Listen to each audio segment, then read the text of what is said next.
With the release of the new Batman film, I figure I'd give you my ranking from worst to best. First up, we have Batman Forever. While not a terrible film, released in 1995, Batman Forever is just kinda boring. Oh, sure, some of the performances are good by Val Kilmer and Tommy Lee Jones and Jim Carrey, but after that first 25-minute mark, the film just kind of turns to a drag. I know this is not most people's least favorite, but for me, it just doesn't work. The success of Batman Forever led to 1997's Batman and Robin. This is most people's least favorite Batman movie, but for me, it's kind of a guilty pleasure. It's so bad, it's kind of good. It killed the franchise for 8 years, but Warner Brothers learned from their mistakes and never made anything this crappy again. At least not in the Batman franchise. Up next, we have 1966's Batman the Movie. Pretty much an extension of the 1966 TV show with Adam West. Batman the Movie continues the adventures of Batman and Robin to save the day. It's okay. If you like cheesy fun, it's for you. If you don't, well, then you probably won't.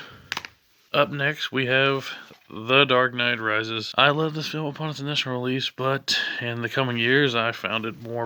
Well, it's just kind of a cluttered movie. The third act is exciting, and there's some good action here, but it's kind of a mess. It's definitely the worst of the Nolan trilogy, put it that way. 2012, by the way. Up next, we have 2016's Batman v Superman Ultimate Edition.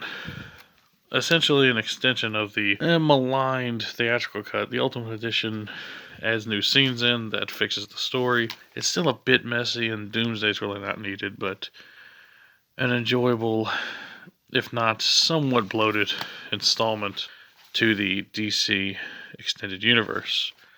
All in all, a pretty good film, but a little lacking here and there. Up next is the best and my favorite animated Batman movie, Batman Mask of the Phantasm. Released in 1993, the film unfortunately was a financial flop at the box office. It has some really good animation, great music, good action, and thankfully in more recent years, it's actually gained a cult following. And if you buy the animated series on Blu-ray, it's included for free. Up next, we have The Dark Knight. This is most people's favorite Batman movie, but for me personally, it's a little slow going, and it kind of has Joker stealing the show from Batman. That's not really a problem. It works as a Joker movie where Batman feels like a side character, but it's never been my favorite. Still a great film, and once the action hits, this film is top notch, let me tell you. 2008. Up next, my favorite of the Nolan trilogy, 2005's Batman Begins. Yeah, that's right. Controversial pick, I know. However, I think this is the best of the Nolan trilogy and one of my favorite Batman movies because it actually focuses on, well, Batman. It's also the first one where he doesn't get outshined by his villains. Very good film. Saw it in theaters when I was a teenager. Still love it to this day. Just wow. Up next, we have Batman Returns. This film is pure insanity. This is what happens when you let Tim Burton do whatever the hell he wants. After the success of 1989's Batman, they basically gave Burton a blank check and said, make the movie you want to make. And he did. It's kind of similar to the new film in the fact that it features the Bat, the Cat, and the Penguin. Although the new film does not have the Penguin as the main villain. They're all prominent in the new Batman film. As you can see, nice steelbook here. The film was released in 1992, and, well, honestly, it's one of my favorite Batman films. It's just so insane, so crazy. And if you love the character, you will probably love Batman Returns. Which leads me to number one, Tim Burton's Batman. Released in 1989, starring Jack Nicholson and Michael Keaton.